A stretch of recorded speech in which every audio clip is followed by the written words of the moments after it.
This video will show how to trace a continuous function chart, or CFC, block parameter to its associated sequential function chart, or SFC, step or transition. You will see the difference between tracing a standard parameter and an application library APL structure parameter. After opening the Simatic Manager's plant view, we'll double-click on the valve Test CFC chart to open the Continuous Function Chart Editor. With the Continuous Function Chart, or CFC, Editor open, use the scroll bars to center the function block you want to trace to a Sequential Function Chart, or SFC. You will notice small marks above or below the parameter lines on some of the block parameters. These marks indicate that there are one or more Sequential Function Chart, or SFC, accesses. The position of the mark above or below the line have specific meanings. Right-click on the Auto Mod Op parameter and open the parameter properties. You will notice the Sequential Function Chart, or SFC, access mark is below the parameter line. Click on the Sequential Function Chart SFC Access button. We can see that the block parameter Auto Mod Op in our example has two Sequential Function Chart, or SFC, access points. For our block parameter, we can see that it is accessed from the same chart, same sequencer, same object, which is a step with write access. If you will remember, that small mark on the block parameter was below the parameter line. What conclusion can you draw about the meaning of the position of that mark? Right. When the mark appears below the line, it indicates the SFC access is from a step. Select the specific chart you want to trace the block parameter to, and click the Go To button to open the Sequential Function Chart Editor. When the SFC Editor opens, we know that the block parameter is being accessed from a step.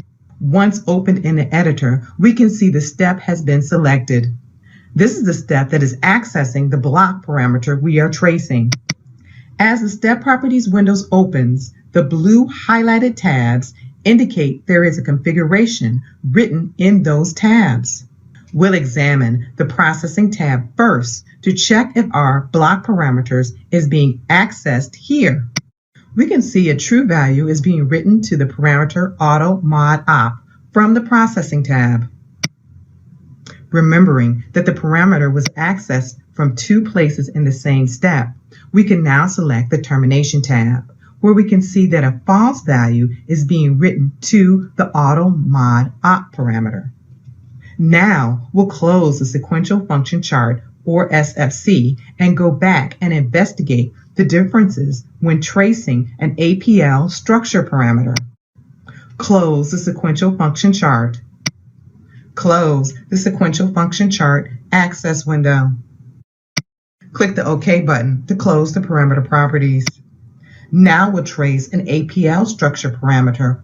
Right-click on the Auto Act Output parameter to open the context menu.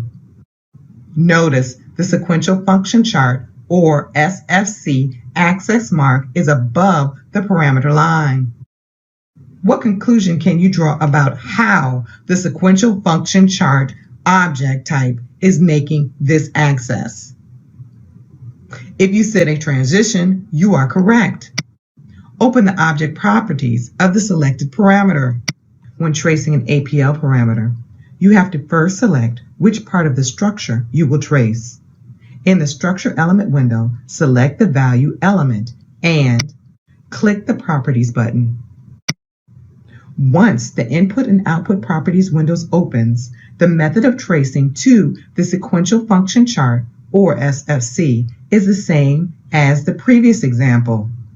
Click the Sequential Function Chart Access button. In the Sequential Function Chart Access window. Select the SFC and click the Go button. As the SFC opens in the editor, notice that it is a transition that is highlighted, which verifies your conclusion that the sequential function chart access mark above the parameter line indicates an access from a transition. Double-click on the transition to open the Properties window.